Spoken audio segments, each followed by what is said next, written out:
There is a particular quality to silence that most people never encounter. City silence is just low-volume noise, the hum of transformers, the distant arterial pulse of highway traffic, the refrigerator cycling on at 3 in the morning. Even rural silence has architecture. Crickets wind through wheat, a dog barking 2 properties over. You can map it, you can name its components. The silence of interior Alaska in late October is none of these things. I drove the last 90 miles of unpaved service road to Kaltag River, remote monitoring post. 19 with both windows sealed and the heater core rattling its death song through the dash vents.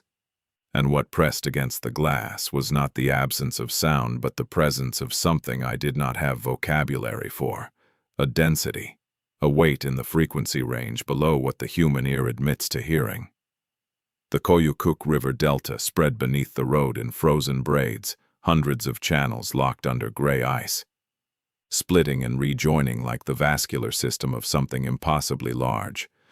The boreal forest climbed away from the banks in an unbroken wall of black spruce, each tree identical to the last, the canopy so uniform it looked machined. I had read the acreage figures during my transfer briefing. 1.7 million acres of contiguous wilderness in the management zone. The nearest paved road was 140 miles to the south. The nearest hospital was 200 miles by floatplane in Fairbanks. These were numbers I understood. What I did not understand was how the landscape made the numbers feel like a personal threat. The headlights cut 80 feet into the tree line and stopped. Not faded, stopped, as if the light had felt and was swallowed whole. I watched the spruce trunks strobe past in the high beams and noticed, without alarm but with the professional reflex of a man trained to read terrain, that there were no tracks on the road. No moose prints in the frozen mud. No fox trails crossing the shoulders. No ptarmigan scratchings. 90 miles of access road through prime habitat in a drainage basin that supported one of the densest moose populations in the interior, and not a single track. I noted it the way I noted everything, timestamp, observation, file for later. The dashboard clock read 15:14. Sunset in 33 minutes. The light was already the color of a bruise healing badly. I was not afraid. I want to be precise about that. Fear is a response to a known stimulus, and I had no stimulus. What I had was a landscape so large and so quiet that my own breathing sounded like trespass.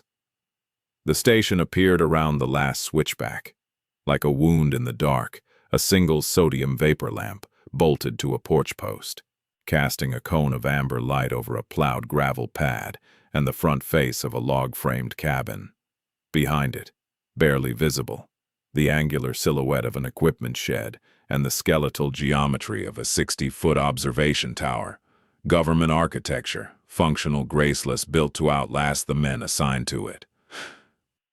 I parked the Silverado nose into the porch rail and killed the engine. The silence flooded back. I sat with it for 3 seconds, then opened the door. A man was standing on the porch. He was already wearing his coat. A duffel bag sat at his feet, packed tight, zipped shut. He had the posture of someone waiting for a bus that was 40 minutes late. Dale Morrow, 28 years with Alaska Department of Fish and Game, the outgoing officer, my predecessor. His handshake was 2 pumps too fast and 10 pounds too firm. The handshake of a man who wanted to communicate efficiency and instead communicated urgency. He picked up the duffel before I could set down my own gear and led me inside at a pace that made the walkthrough feel like a fire drill. Main cabin, 12 by 20, propane heat with a backup wood stove. Satellite internet available for 15 minutes daily between 1300 and 1315. Equipment shed, snowmobile, 6 55-gallon fuel drums, medical kit with a field surgery module sealed in factory plastic. Radio room, 8 by 6, HF transceiver, call sign Kaltag 19er, mandatory check-ins at 0600 and 1800 with Galena District Dispatch. Observation tower, 60 feet, wooden staircase used for fire spotting in summer and telemetry relay in winter. Access through an exterior steel door. Dale delivered all of this in the flat, metronomic cadence of a man reciting from a script he had rehearsed. His eyes moved across the equipment and never once moved to the windows. He checked his watch 3 times in 4 minutes. When I asked standard question, standard tone. Any wildlife concerns I should know about? He stopped walking. The pause lasted 1 second. Maybe 2. In a briefing that had been running at double speed, 2 seconds was a canyon.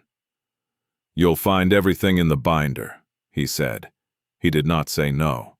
The float plane was a de Havilland Beaver, tail number November 7743 kilo, idling on the frozen river with its skis already pointed south. Dale loaded his duffel without ceremony. The pilot was a shape behind plexiglass, not interested in introductions. Dale turned back on the pontoon step. The prop wash pulled at his collar. He said one thing that was not in any binder, and he said it fast, like a man throwing something he didn't want to hold any longer. Don't improvise on the night protocols. Not once. Not even if you think you understand why. The door closed. The engine climbed. The Beaver lifted off the ice and banked south over the spruce line, and the sound thinned and dissolved, and then there was nothing but the sodium lamp buzzing against 60 million acres of dark. I did what I do. I inventoried. Personal gear staged in the main cabin. Kifaru frame pack, MSR windburner stove, Garmin InReach satellite communicator, Benchmade Bushcrafter fixed blade, Ruger Redhawk in .44, Magnum riding a Kenai chest holster. Station supplies confirmed.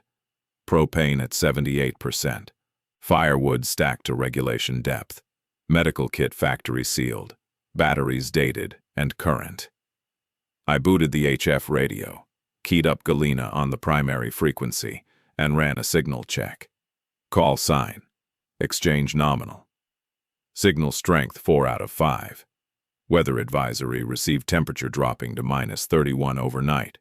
Wind chill advisory in effect until 1400 tomorrow. Then I opened the station operations binder. It was thick, laminated 3-ring, stamped with the ADF and G seal. Standard sections and standard order. Emergency evacuation procedures, wildlife encounter protocols for grizzly, moose, and wolf, equipment maintenance schedules, communication logs, everything formatted, everything current, everything exactly what I expected from a federal posting in a state that ran its wilderness stations like forward operating bases. Then behind a labeled divider, OS Night Operational Standing Orders. I found a separate document. It was not printed on the same stock. The typeface was manual, struck by a typewriter, not a laser printer. It was laminated independently from the rest of the binder, the plastic, yellowed at the edges. It was old. The header read, KALT AGRMP-19. Mandatory night shift. Protocols. Compliance is not optional. I read the document twice. Both times slowly with the same deliberate attention I would give a hazardous materials placard or a backcountry avalanche advisory. Here is what it said. Rule 1. Begin night shift at 1700 hours. Do not begin early. Do not begin late. Log the exact start time in the station logbook. Rule 2. Lock all exterior doors and windows by 1705. Confirm each lock visually and by hand. Do not rely on memory. Rule 3. At 1730, extinguish all exterior lights. The sodium vapor lamp on the porch must be switched off manually at the breaker box in the equipment shed. You must complete this task and return inside before 1735. Do not linger outside after the lights go off. Rule 4. Between 1800 and 0500, do not open any exterior door for any reason. If you hear knocking, do not respond. If you hear your name, do not respond. If you hear a voice you recognize, especially do not respond. Rule 5. If the motion sensor on the north perimeter triggers between 2100 and 0200, do not check the camera feed. Log the trigger time. Do not look at the footage until after 0600. Rule 6. At 030, you will hear 3 tones on the HF radio that are not part of any standard broadcast. Do not acknowledge them. Do not transmit. Switch the radio to receive-only mode, and do not switch it back until 100. Rule 7. If the interior temperature drops more than 15 degrees in less than 10 minutes, do not investigate the heating system. Move to the radio room, close the door, and wait. The temperature will normalize. Do not attempt to fix it. Rule 8. Under no circumstances should you ascend the observation tower between sunset and sunrise. The tower is off-limits during night shift. If you hear sounds from the tower, footsteps, tapping, mechanical noise, note the time in the log, but do not investigate. Rule 9. At 0500, turn on the exterior lights. Confirm sunrise visually before unlocking any door. If the sky appears light but the sun is not visible above the tree line, it is not yet 0500. Wait. Rule 10. If any rule is broken, do not attempt to correct the situation. Remain in the radio room with the door closed until sunrise. File an incident report with Galena Dispatch at 0600 using code NOS-variant. Do not describe the incident over open radio. A team will be sent. I set the document on the desk and sat with it. My mind did what it does. It categorized. Rules 1 through 3 were a lockdown sequence. Time initiated, procedurally ordered, mechanically verifiable. Rules 4 through 8 were prohibitive. Do not engage. Do not investigate. Do not respond. Rule 9 was a release condition. Rule 10 was a fail-safe. The structure was familiar. I had seen it in military rules of engagement briefs during my wildfire deployments alongside National Guard units. Someone with operational training had written these. The formatting was doctrinal, not folkloric. The conditional logic was precise. Whoever built this framework was accustomed to writing protocols that other people's survival depended on. What they were not accustomed to, apparently, was explaining what the protocols protected against. The document named no threat. It described no animal, no weather event, no mechanical hazard. It described only behaviors of avoidance, a system of locked doors and silenced radios and averted eyes built around a shape that was never drawn. I checked my watch. 14:38. 3 hours and 22 minutes until the rules went live. I did not believe the rules. I want to be clear about that. I was a Bureau of Land Management wildfire technician for 9 years before I transferred to Fish and Game. I had slept in fire camps where the ridgeline was actively crowning. I had navigated whiteout conditions on the North Slope with a compass and a prayer. I did not spook easily, and I did not spook on the word of a document that read like a survival guide for a haunted house. But I am a professional, and a professional follows standing orders first and asks questions second, because the man who wrote those orders may have known something you do not. So I prepared. I tested every lock in the cabin. 2 deadbolts on the front door, 1 chain, 1 crossbar on the rear door. The crossbar was not standard A, D, F, and G issue. It was hand-fitted, lag-bolted into the frame, made from a 4x4 that someone had planed smooth. Aftermarket. Someone had added this to the station's hardware out of personal necessity. I noted it, but did not dwell on it. I located the breaker panel in the equipment shed. The sodium lamp switch was labeled in faded marker, XT Porch. I timed the walk from the breaker box to the cabin's front door. 47 seconds at a brisk walk, 33 at a jog. Rule 3 gave me 5 minutes. Generous, unless something between the breaker box and the door decided to make itself a variable. I pre-staged the radio room, water in a Nalgene, flashlight, spare batteries, the operations binder, a notepad and 2 pens. If the rules intended this room as a shelter, then I would provision it like one. I checked the motion sensor panel above the radio desk. The north perimeter camera was a fixed infrared unit, resolution low, field of view roughly 70 degrees. I powered the monitor off. Rule 5 said not to check the feed between 2100 and 0200. easier to enforce compliance by removing temptation. The camera would keep recording to the local drive. I would review the footage after sunrise when the rules permitted it. When the rules permitted it.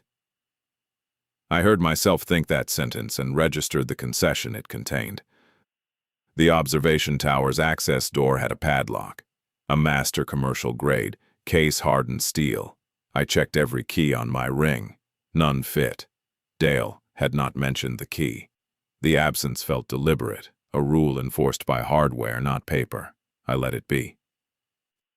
I ate dinner at the desk. Freeze-dried beef stroganoff, black coffee from a percolator that looked older than the station. Through the west-facing window, the sun dropped behind the Brooks Range in a long amber hemorrhage. The sky went the color of old iron. The spruce turned to silhouettes. At 16:55, I stood up, rinsed my mug, and set it in the drying rack. 5 minutes. Night shift initiated. I wrote the time in the station logbook in black ink, pressing hard enough to emboss the page below it. A physical act. Compliance you could touch. 1700 to 1705. Lock confirmation. I moved through the cabin with the procedural rhythm of a pre-flight checklist, verbalizing each station aloud to the empty room.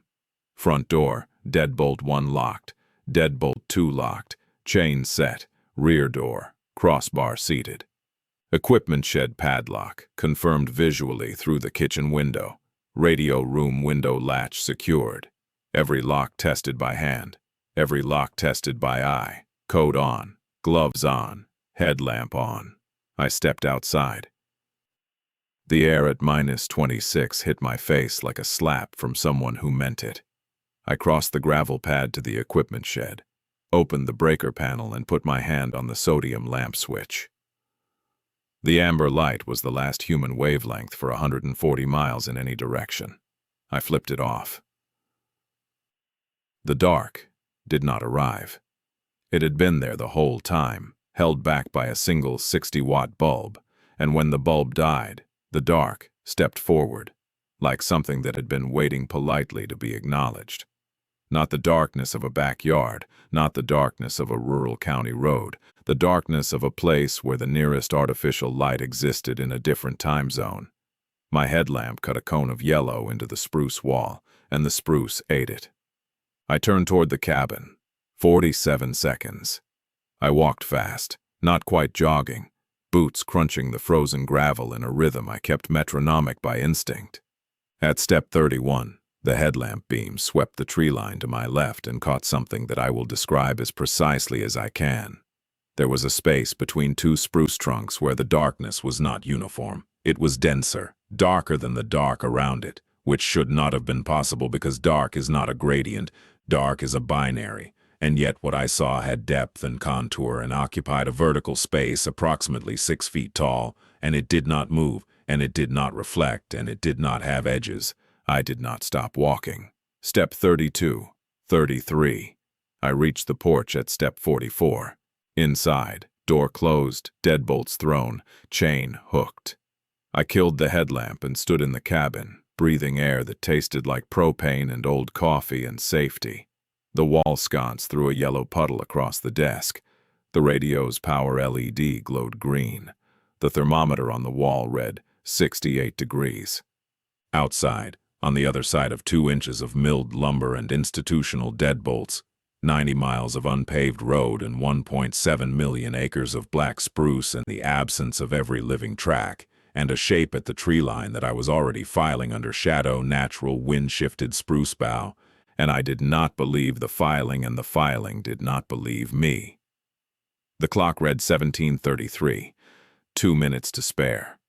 The radio crackled to life at exactly 1800 with the warmth of procedure done right.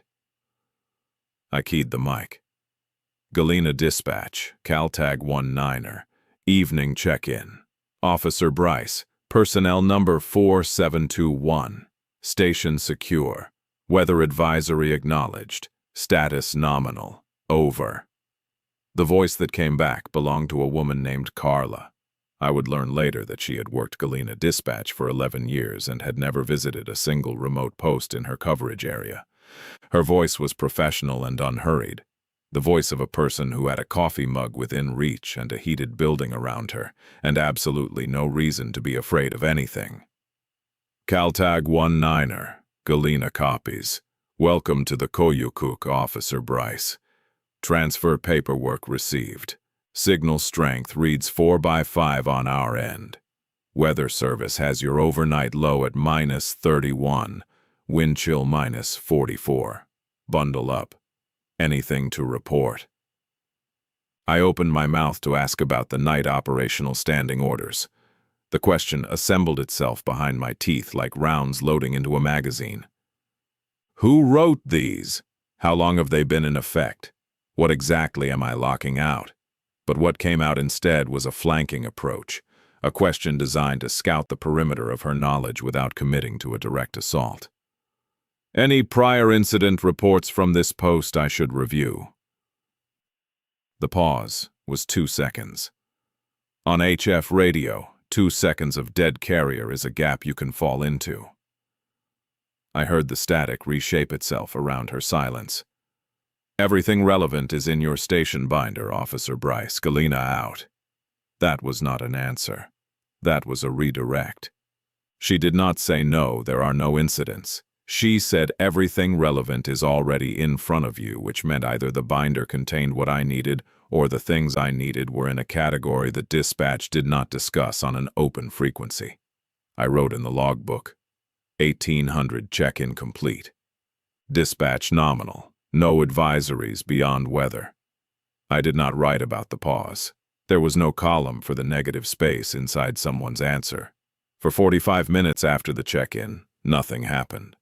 I say nothing, but what I mean is that the nothing was specific. The propane heater ticked.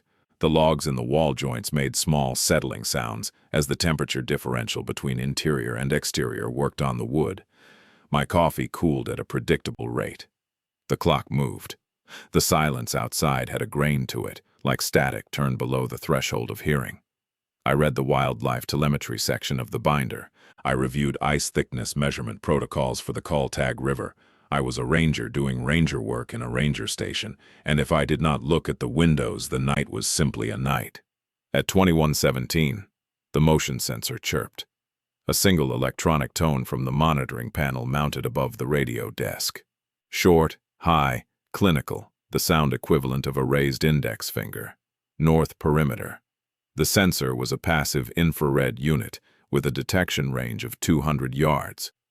Calibrated for objects above 40 pounds and 36 inches in height. It was designed to detect moose, bear, wolves, large mammals moving through the sensor's cone. It had triggered. Something of significant body mass had crossed the north perimeter, 200 yards from the cabin, in the space between the snowfield and the tree line. The camera monitor was off.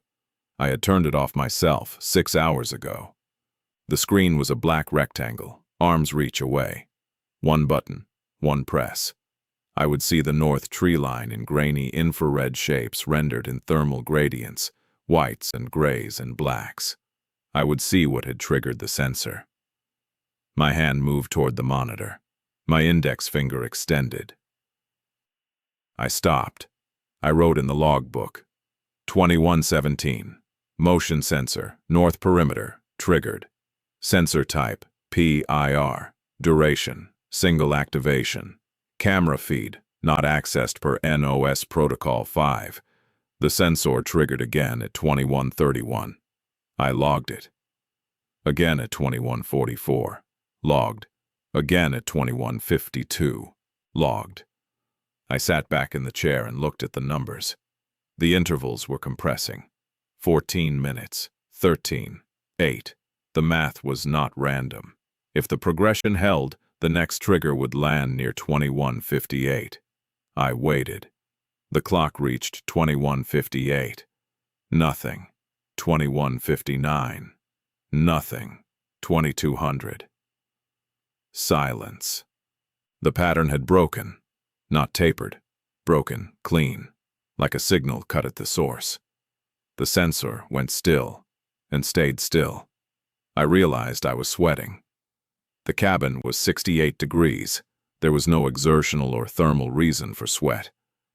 I wiped my palms on my pants and did not check the camera and wrote nothing else because the logbook did not have a field for the sound of something learning how close it was allowed to get.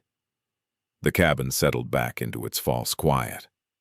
I poured a second cup of coffee in the act of pouring the specific gravity of hot liquid, leaving a percolator, the ceramic ring of the mug, the steam, anchored me in physics that behaved. The clock crawled through the low minutes of the hour. At 00:27, the HF radio spoke. 3 tones, not the tones I knew. I had spent 9 fire seasons on radio networks. I knew NOAA weather alert headers. I knew emergency alert system activation sequences. I knew CellCal codes and aviation guard frequency chirps and the specific warble of a distress beacon, pinging from a downed aircraft. These tones were none of those. They were low, resonant, each one sustained for approximately 4 seconds with a 2-second interval of silence between them. The frequency sat in a register that vibrated in my molars and my sternum simultaneously, and the timbre was wrong for electronics, too round, too warm, too organic, closer to Tuvan throat singing than to any oscillator. They came through the speaker and filled the radio room the way water fills a glass, from the bottom up. Rule 6 said 00:03. The tones arrived at 00:27, 3 minutes early. The discrepancy registered like a hairline crack in load-bearing concrete. Small, structural, significant. My hand went to the transmit key. Pure reflex. Hear a signal. Acknowledge the signal. 10,000 hours of radio discipline put my thumb on the button before my conscious mind caught up and pulled it back. I switched the transceiver to receive-only mode. The toggle clicked with the finality of a latch. After the 3 tones, the radio did not return to static. What replaced the tones was lower, a subsonic hum that I felt in the bones of my forearms where they rested on the desk. The hum was not transmitted in the conventional sense. It was present on the frequency the way pressure is present in a sealed room. It sat below the noise floor, below the squelch threshold, in a place where sound becomes sensation. My ears heard nothing. My skeleton heard everything. The hum held until 0100 exactly. And then it stopped, with the mechanical precision of a circuit being opened. I switched the radio back to full transceiver mode. I keyed the mic and listened to my own carrier signal clean, empty, correct. I did not transmit. I logged 0027, 3 non-standard tones received on primary frequency, 5.167 MHz. Duration 4 seconds each, 2-second intervals. Onset preceded NOS schedule by 3 minutes. Subsonic carrier anomaly detected post-tones through 0100. No transmission made per NOS Protocol 6. The entry was precise and complete, and entirely useless against the thing it described. My hands were shaking. At 0119, the thermometer on the wall began to lie. It didn't malfunction. I could hear the propane heater running, see the blue flame through the burner's inspection window, feel the convective current rising from the floor vent. The system was producing heat. The cabin was rejecting it. 67 degrees, 64, 59. The mercury dropped in a smooth, continuous slide that looked almost graceful, the way an aircraft's altimeter looks graceful in an uncontrolled descent. 15 degrees in under 8 minutes. My breath appeared in front of my face like a confession I hadn't meant to make. Rule 7. Do not investigate. Move to the radio room. Close the door. Wait. I moved to the radio room. I closed the door. I sat in the metal folding chair with my coat zipped to the chin and my hands in my pockets, and I waited. The room was small enough that I could touch both side walls with my arms extended. Plywood over fiberglass insulation. A single window the size of a laptop screen, the radio desk, and me. The temperature in here was 51 and falling. Through the door I could hear the main cabin, the heater ticking. the log walls adjusting to the cold, and then a new sound. And the new sound is the reason I am telling you this story. Something was being dragged across the cabin floor. Slowly, deliberately. A heavy, continuous friction, like canvas being pulled over rough-hewn pine. It moved from the front of the cabin toward the back. I tracked it by ear past the kitchen counter, past the desk, past the wood stove, moving along the center line of the cabin, toward the radio room door. It stopped on the other side of the plywood. I could feel the proximity of it the way you feel someone standing behind you in a dark room.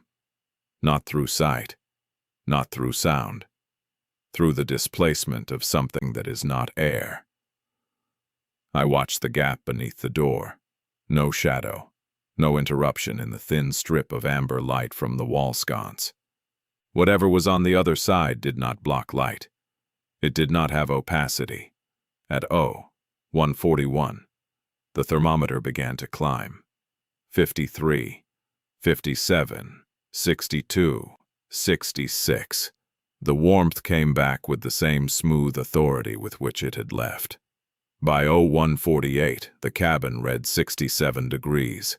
The dragging sound was gone. Not fading gone, the way a thought is gone when you stop thinking it. I opened the radio room door. The main cabin was exactly as I had left it.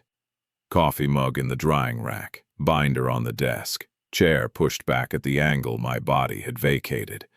Nothing displaced, nothing damaged. The floor showed no marks, no abrasions, no evidence of friction. I wrote the log entry: time, temperature differential, duration, recovery rate, clinical notation. Professional language. It was the most disciplined act of self-deception I had ever committed. Dawn arrived like a reprieve. At 0500, I toggled the breaker for the exterior lights. The sodium lamp flooded the porch with amber, and I stood at the window and watched the tree line for 60 seconds before confirming what Rule 9 required. Visual sunrise.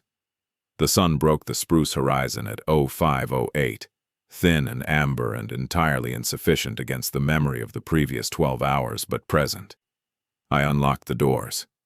Outside, the air was -29, and so still that the smoke from the propane vent rose in a vertical column and did not deviate. I walked the perimeter with the Red Hawk, unholstered my own protocol, not the binder's. The snowfield to the north was an unbroken white plain from the cabin to the tree line, 200 yards of virgin powder under thin morning light. No tracks, no depressions, no thermal scarring. Whatever had triggered the motion sensor 4 times had crossed 200 yards of open snow and left nothing. No animal in the ADF&G database achieves that. Not wolverine, not lynx, not anything with mass. The observation tower stood locked and silent. I pressed my ear to the cold steel of the access door. Nothing from inside. The padlock was undisturbed. Back inside, I pulled Dale Morrow's logbook entries for the previous 30 days. His handwriting was cramped and economical, the penmanship of a man who did not want to spend more time with the page than necessary. The entries followed a pattern that made my stomach clench with recognition. Night 1.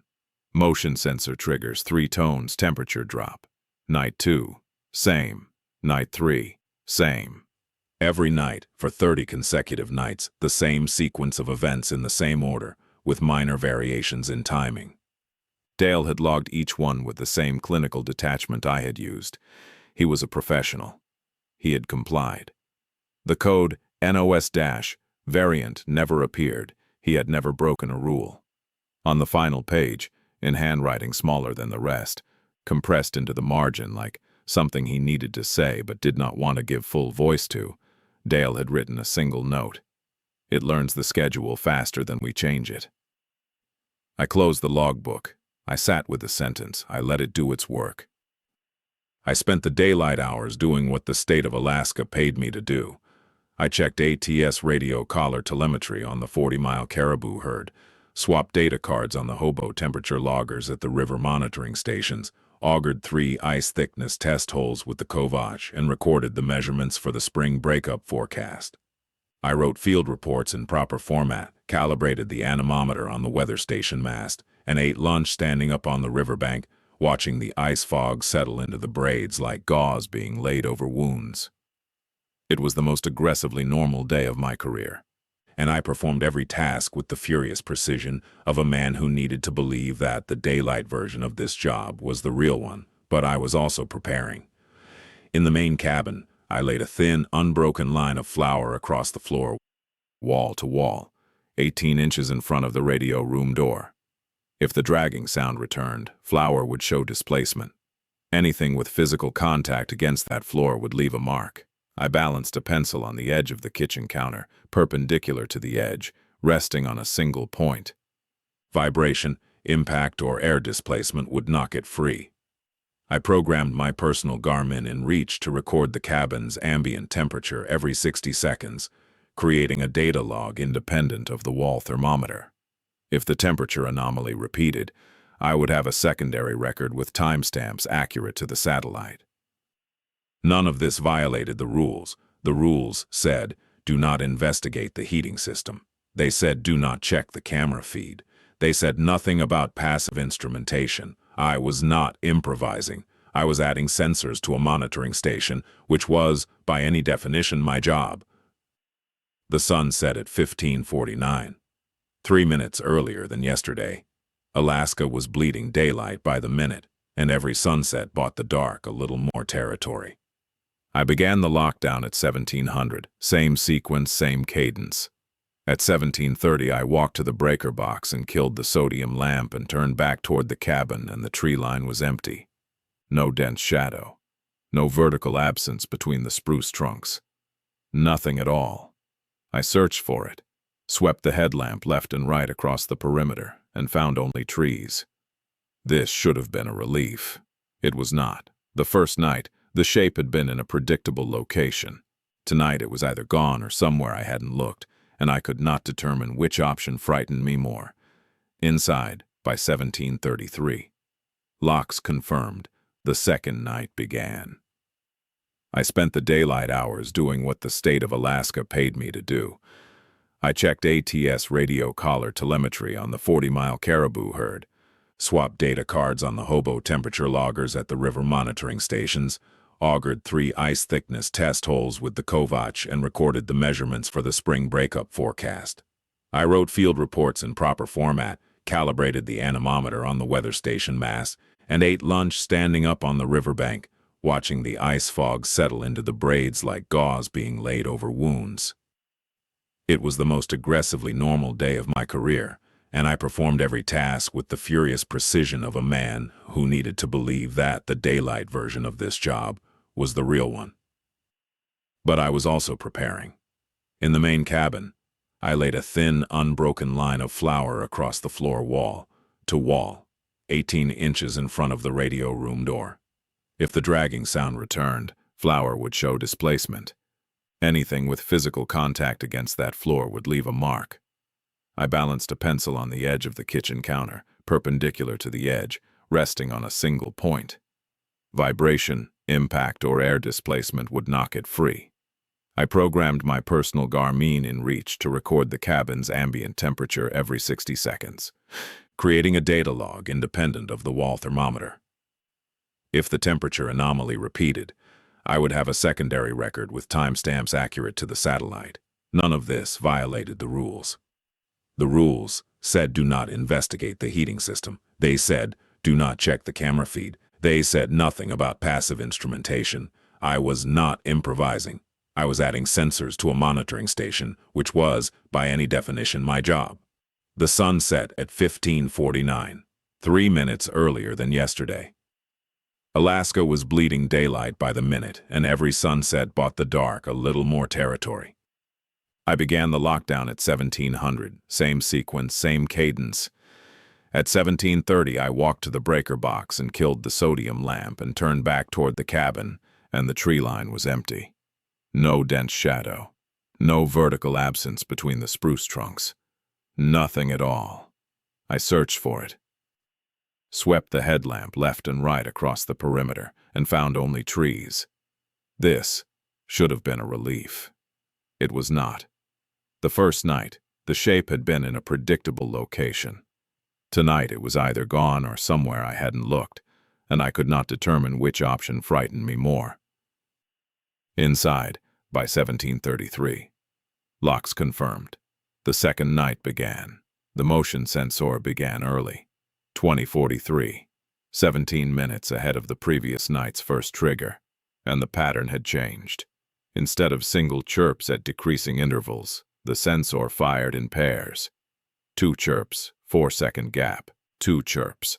A stuttered rhythm, almost conversational, like something tapping twice to confirm its own position. The paired triggers repeated 6 times between 2043 and 2112, then stopped. At 2134, 3 knocks landed on the front door.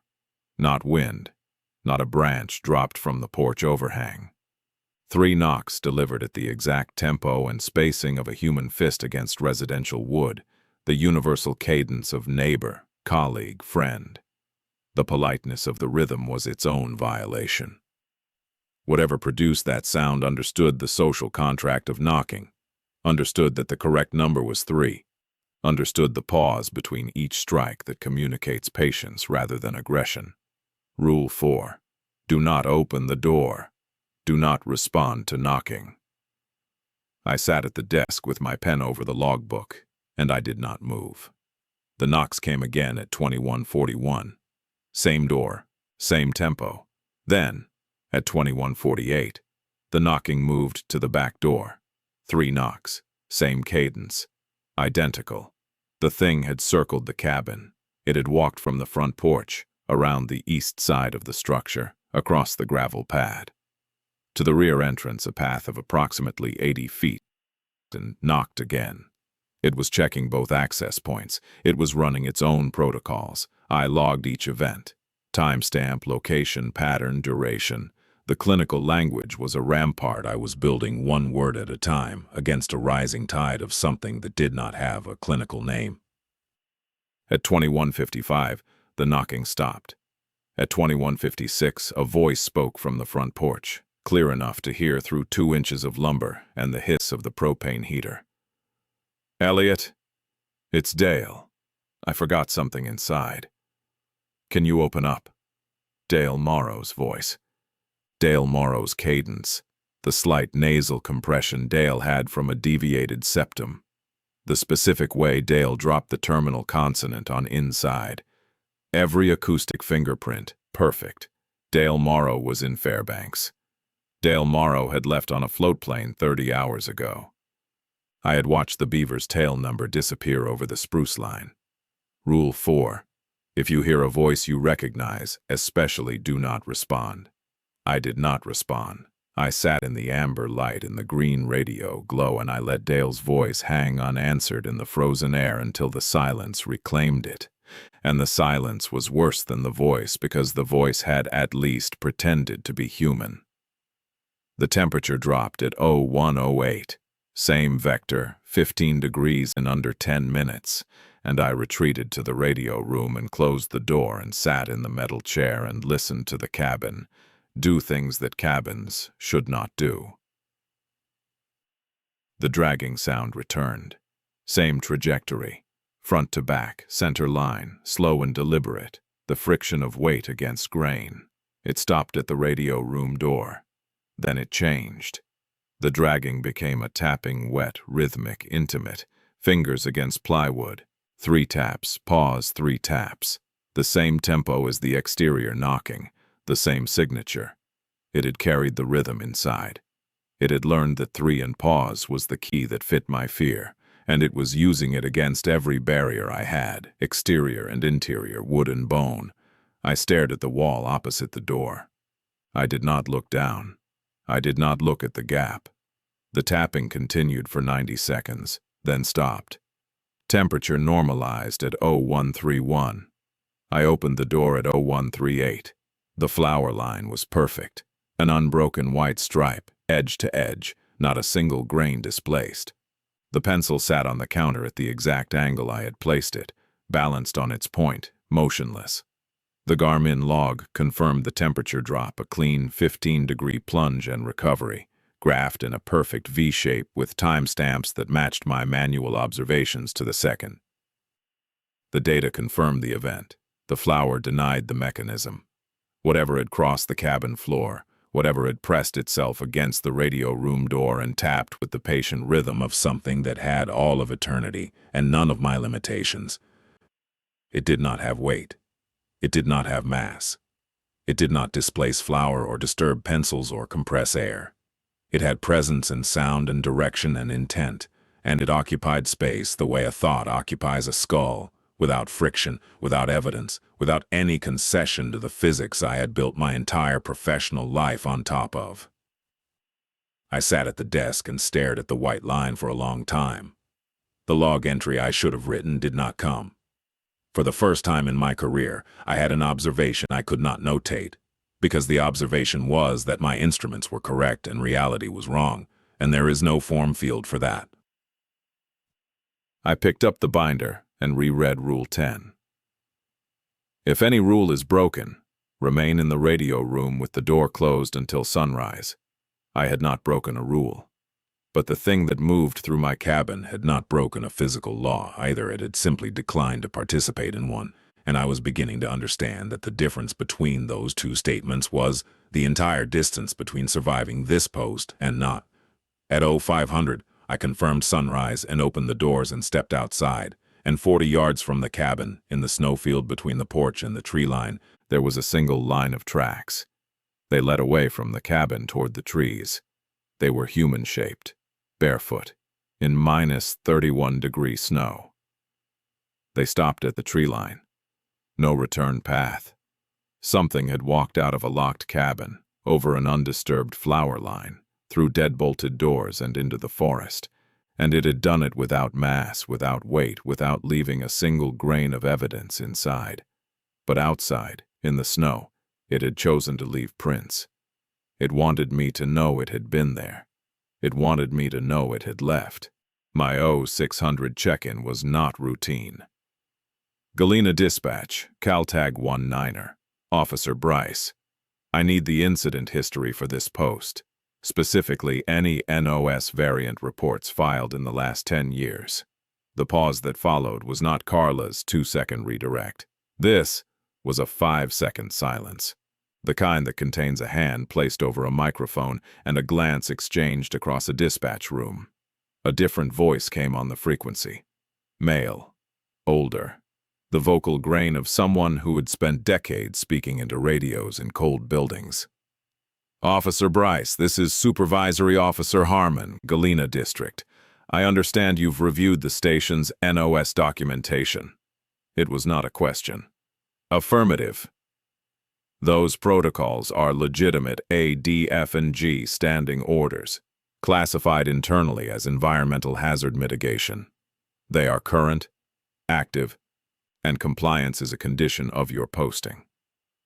Environmental hazard mitigation. The same administrative language used for asbestos abatement, radon testing, contaminated well water, a bureaucratic envelope large enough to contain anything and specific enough to describe nothing. Sir, I have 2 nights of logged anomalies consistent with the NOS framework, motion sensor activations with no corresponding physical tracks, thermal events defying the station's heating output, acoustic contact from sources I cannot identify or locate. I am requesting context. Another pause. Harmon chose his next words the way a surgeon chooses an incision point. RMP-19 has had 7 Rangers in 5 years. 4 completed their rotations. 2 requested emergency extraction within the first week. He paused. 1 Ranger Detmer, 2021, is listed as separated from service, status unresolved. I waited for clarification on unresolved. It did not come. Compliance with the NOS protocols has a 100% safety efficacy rate when followed without deviation, Harmon continued. 100%, Officer Bryce. I want you to sit with that number. What happens when they're deviated from? The protocols exist to prevent that question from needing an answer. He told me a supply flight was scheduled in 11 days. If I wished to request reassignment, the paperwork could be filed then. Until that time, the protocols were my obligation. He signed off with the call sign and nothing else. No encouragement, no sympathy, no further information. The frequency returned to static. I set the microphone down. The institution had responded. There was a chain of command. There was a supervisor who knew. And his knowledge had changed exactly nothing about my situation, because the institution had not solved the problem at Caltag RMP-19. It had requisitioned it. The anomaly was a line item in an operational budget, and I was the current fiscal year's allocated personnel. 11 days, 11 nights. Outside, the barefoot tracks were already softening under wind-driven powder. Night 3 began with silence, and the silence was the worst weapon yet. Lockdown at 1700. Lights killed at 1730. Inside by 1732. Then nothing. No motion sensor. No knocking. No voice. For 2 hours and 47 minutes, the cabin sat in a quiet, so aggressive it felt curated. I caught myself checking the clock every 3 minutes. Caught myself leaning toward sounds that did not exist. Caught myself listening so hard that my own pulse became suspect. The previous 2 nights had trained me to expect a sequence. Sensor, tones cold dragging, and the absence of that sequence was its own destabilization. You cannot brace against nothing. You cannot follow a protocol that has not been activated. I was a soldier in a foxhole after the shelling stopped, unable to determine whether the war was over or the infantry was close enough to whisper. At 22:47, the observation tower spoke. Footsteps on the interior staircase. Slow and deliberate, 1 step every 3 seconds, ascending. The sound traveled through the shared foundation of the cabin. The tower was anchored to the same concrete pad and arrived in the soles of my boots as a rhythmic vibration, each footfall a small, precise concussion. I had counted the tower stairs during my daytime perimeter check. 127 steps from base to observation platform. At 1 step per 3 seconds, a full ascent would take 381 seconds, 6 minutes and 21 seconds. I started the timer on my watch. The footsteps ascended for exactly 6 minutes and 21 seconds. Not approximately. Exactly. They reached the top and the rhythm stopped, and the silence that followed was the silence of something standing 60 feet above the ground on a wooden platform in -33-degree air, looking out over a landscape it knew better than I knew my own name. Then from the platform, 3 knocks, same tempo, same interval, the signature. It had carried the pattern from the front door to the back door, to the radio room door to the top of a 60-foot tower. It was signing its work. Rule 8. Do not investigate. Do not ascend the tower. I went to the window that faced the tower and looked up. The observation deck was a dark rectangle against the green curtain of the aurora. I could not see anything on the platform, but I could see the base of the tower, and the steel access door was closed. The padlock was intact. The hasp was seated. Whatever climbed 127 stairs did not use the door. It entered a locked structure through a mechanism I could not name and ascended with a precision that matched the tower's exact physical dimensions. It knew the architecture. It had counted the stairs before I had. The 3 tones arrived on the radio at 0019, 11 minutes ahead of the original schedule. The acceleration was no longer a trend, it was a trajectory, and if I plotted it forward, the tones would arrive before the motion sensor window within 4 nights, collapsing the temporal buffer between Rule 5 and Rule 6 entirely. I switched to receive-only mode. The subsonic hum settled into the room like a pressure change, and underneath it or threaded through it, the way a voice is threaded through wind, I heard something that might have been a word. I could not resolve it. I did not try. Trying would have been a form of acknowledgement, and acknowledgement was what the rules prohibited. Then the events compressed. The temperature drop began at 0052 while the radio was still humming. 67 degrees, 60, 54. Simultaneously, the tower footsteps started again, descending this time, and the vibration came through the foundation in a counterpoint to the falling mercury, as if the cabin were being squeezed between two phenomena and the pressure was registering in every instrument I had. The motion sensor fired and did not stop. Not individual chirps, but a sustained alarm, a continuous tone indicating that something was standing in the detection zone and not moving, not crossing, simply occupying the space and refusing to leave it. The rules were designed for sequential events. One rule, one response, but rules 5, 7, and 8 were now simultaneous. I could not check the camera, could not investigate the heating system, could not approach the tower. The only action that satisfied all three protocols was the same. Retreat to the radio room. I retreated. The room was 48 degrees and dropping. The radio hummed. Through the closed door I heard the dragging sound the main cabin, front to back, center line. Through the floor the tower vibrations, through the sustained motion sensor alarm, the knowledge that something was standing 200 yards north and watching the cabin with whatever it used for eyes. And then, against the radio room window, the small 18-inch square of triple-paned glass, a scratching, long, slow strokes, a fingertip tracing cursive on the other side of the glass. Methodical, patient. The handwriting of something that had all night and no body, and the absolute certainty that glass was a suggestion, not a barrier. The scratching stopped. A voice, muffled by the pain, dampened by the cold, but perfectly, horribly articulate. "Elliot, why are you in the small room? Come out, I need to show you something." My voice, my cadence, my specific pronunciation of my own name.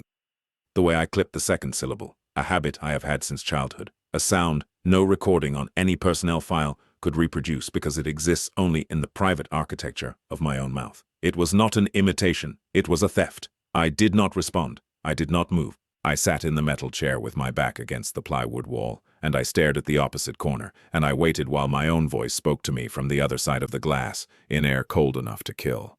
At 01:37 everything stopped. Temperature normalized. Silence returned. I opened the radio room door at 01:45, cabin intact, flower line unbroken, pencil balanced, window unmarked, no scratches, no condensation, no evidence of contact. Nothing was ever there. Everything was always there. Dawn. Sunrise confirmed at 05:11. I walked the perimeter. 2 sets of barefoot tracks in the snow, leading from the cabin to the tree line. Both stopping at the forest edge. One was the same size as the previous morning. The other was my boot size. My exact tread pattern. I was wearing my boots. I checked both on my feet. Dry, laces tied, never removed. Something had walked out of my cabin in a print, shaped like mine, and gone into the trees to stand among whatever was already standing there. I sat at the desk in full daylight and made a professional assessment. I had 11 nights remaining. The events were accelerating, tones arriving earlier by 6 to 11 minutes per night, phenomena overlapping instead of sequencing, mimicry escalating from a colleague's voice to my own. If I projected the trajectory, the temporal compression would collapse the schedule entirely within 4 to 5 days. The rules were designed for isolated events with recovery periods between them. The recovery periods were shrinking. The anomaly was not following the rules. It was testing them, finding the seams, applying simultaneous pressure to protocols designed for sequential loads. I considered extraction. The satellite phone window opened at 1300. One call to Galena. Invoked the extraction clause. A float plane by morning. I could be in Fairbanks in 72 hours, filing a reassignment request, drinking bad coffee in a heated office and pretending that the Koyukuk drainage was a posting I simply didn't care for. But Harmon's words sat in my chest. Like a stone I couldn't cough up. 100% safety efficacy rate when followed without deviation. 100%. Every ranger who had followed the rules had survived. Dale survived 30 days. The 4 who completed their rotations survived. The rules were irrational and terrifying and written on a typewriter by someone long gone. And they worked. They worked the way a levee works, not by defeating the river, but by giving it something to push against while the people on the other side go about their lives. I made my decision, and I want to be honest about why. It was not bravery. I am not brave. I am methodical, and there is a difference so vast that confusing the two will get you killed. It was not stubbornness, though I understand how it might look that way from the outside. It was this. The post exists because something needs to be monitored. The rules exist because the monitoring must continue. If I leave, the post goes unmanned. The rules go unfollowed. Whatever the rules contain will be uncontained. I am not a hero. I am a ranger. This is my post. The state pays me to be here, and the thing in the trees has not filed a formal objection to my presence, and until it does, I will be at my desk at 0600 every morning with a logbook and a pen and a sidearm, and the quiet, clinical certainty that compliance is survival and understanding is a luxury I was never offered. I opened a fresh page. I wrote the date. I began my day shift. I did not look at the tree line. I knew it was looking at me. 8 nights passed. I will not describe each one in full because there is a point at which repetition becomes its own horror, and you reaching that point through imagination is more effective than me narrating it in sequence. Every night, the motion sensor triggered. Every night, the 3 tones arrived earlier. Every night, the temperature dropped and the dragging sound crossed the cabin, and the tapping came at the radio room door. The voice rotated through its repertoire. Dale's voice, my voice, Carla's voice from dispatch, my sister's voice from a phone call I had made 2 Christmases ago. It was studying me. It was cataloging my attachments and replaying them through the cabin walls like a jukebox of intimacies I had never consented to share. I adapted. Not bravely, mechanically. I wore earplugs during the voice phase. The rules did not prohibit it. I hummed a single sustained note during the 3 tones middle C, held in the back of my throat, to prevent the subsonic frequencies from settling into my auditory processing. I taped a photograph of my sister to the radio room wall above the HF transceiver as an identity anchor. Her face, her handwriting on the back, her name in my ballpoint. When the voice that sounded like mine spoke from the window, I looked at the photograph and recited her birthday and her middle name and the color of the bicycle she rode when she was 9. The photograph was a compass. It told me which direction was real. My logbook entries grew longer, more precise. I logged events to the second instead of the minute. I cross-referenced motion sensor triggers with temperature data, looking for correlations the original protocol writers might have missed. I was turning the haunting into a data set because a data set is something you can sit inside without going mad. Night 11. The last night before the supply flight. I executed the lockdown at 1700. Lights off at 1730. Inside by 1732. I sat at the desk and waited for the sequence to begin. It did not begin. No motion sensor, no knocking, no tones, no temperature drop. For 4 hours, the cabin was silent. In a way, it had not been silent since the first 20 minutes of night 1, before I understood what silence at this post actually meant. I checked the equipment sensor online. Radio-powered, thermometer reading steady at 67. Everything was operational. Nothing was happening. The absence dismantled me more efficiently than any sound. The rules gave the anomaly a structure, and inside that structure, I could predict and prepare and endure. Without the structure, I was a man sitting in a warm cabin waiting for something that had kept an 11-night appointment and had suddenly, without explanation, declined to attend. The silence was not peace. It was the held breath before a sentence that changes everything. At 0347, a single knock struck the radio room door from the inside. I was in the main cabin. The radio room was behind me, closed, empty. Verified empty at 1700 during lockdown. The knock was clear and unhurried, the sound of a knuckle against plywood from a distance of approximately 6 inches. It came from inside a room I was not occupying, against a door I was facing, from a space that contained nothing but a radio, a chair, and a photograph of my sister. Something was in my shelter. Something was between me and the only protocol I had left. The radio room door opened slowly, not violently, not with the force of a thing that wanted to frighten. It opened the way a door opens when pushed by a hand that understands hinges, 3 inches, 6 inches, a foot, with the controlled, patient pressure of someone who has done this before and knows that the anticipation is more precise than the arrival. The room behind the door was dark. The overhead bulb was off, though I had left it on. In the darkness, the green LED of the HF radio cast a glow the color of deep water, and in that glow I could see the room was empty. The chair was where I had left it. The desk was where it had always been. The walls were plywood and insulation and nothing else. I did not enter. I stood at the threshold and looked at the photograph taped above the radio. The photograph was reversed, not replaced, not removed and returned. Reversed the image laterally inverted, as if someone had peeled the tape, lifted the photo from the wall, flipped it on its vertical axis, and pressed it back into place. My sister's face was the same face, but the part in her hair was on the wrong side. The mug she was holding was in her left hand instead of her right. The clock on the wall behind her ran counterclockwise. Its numbers mirrored.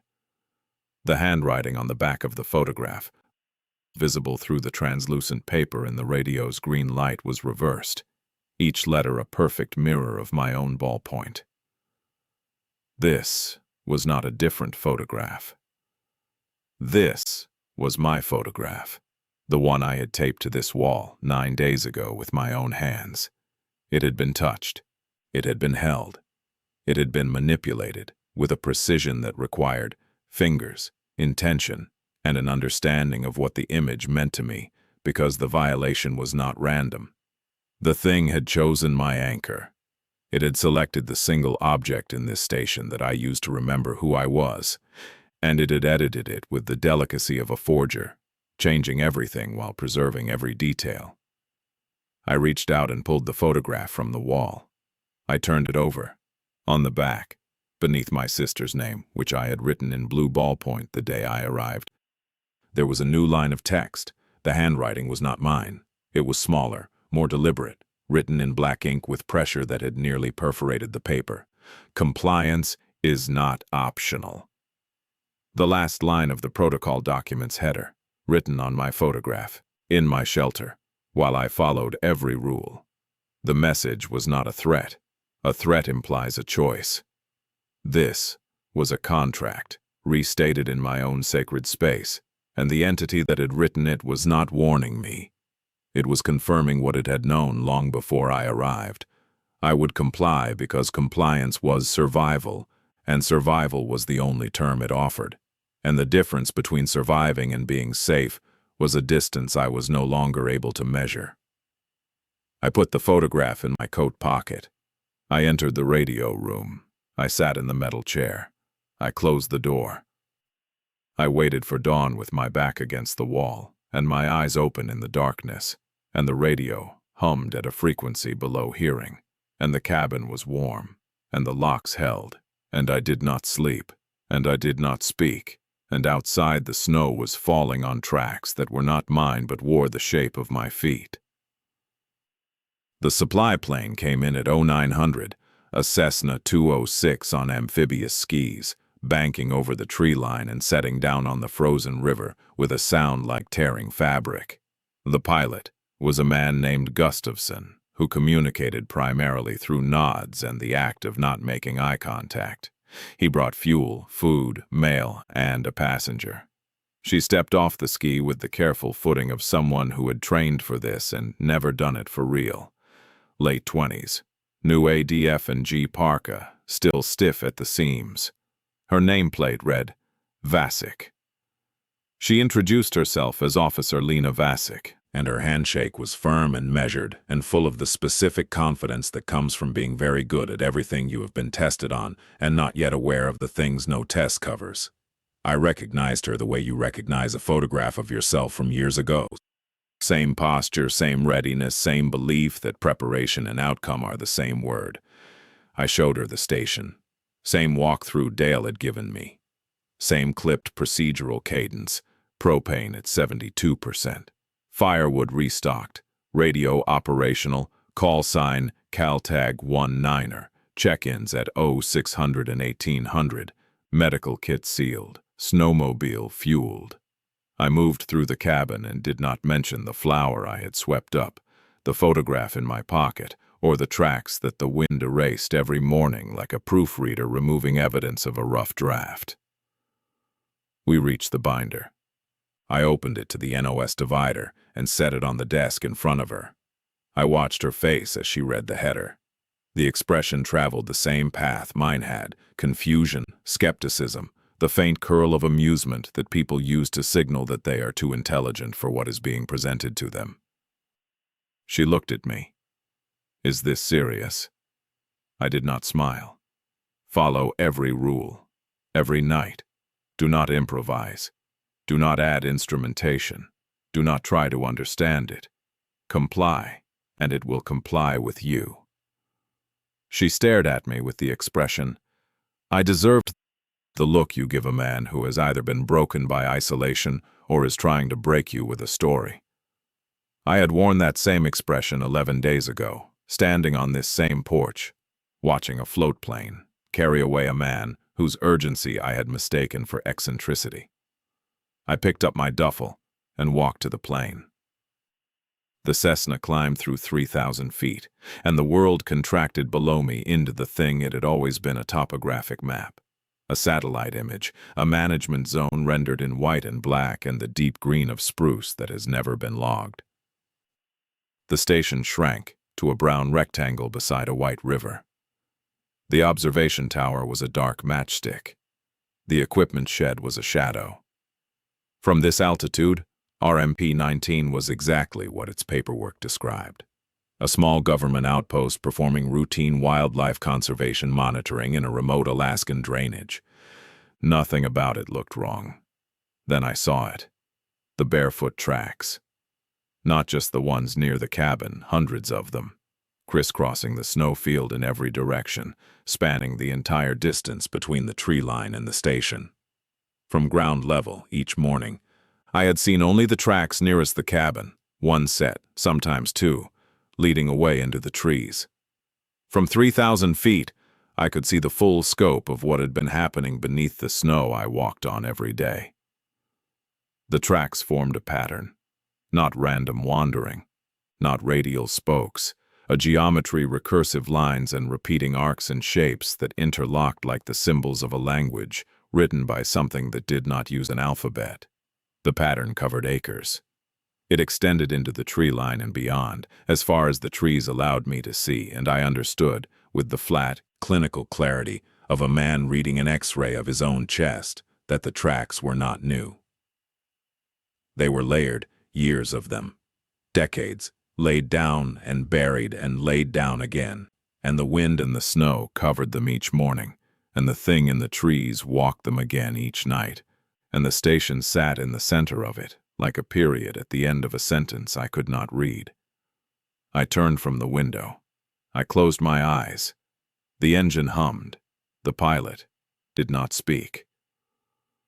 Below me the snow was already falling, filling the tracks, erasing the grammar, restoring the white blank page that Officer Vasek would look out on tonight when she killed the sodium lamp and walked back to the cabin and counted her steps and locked the door and sat in the amber light and waited.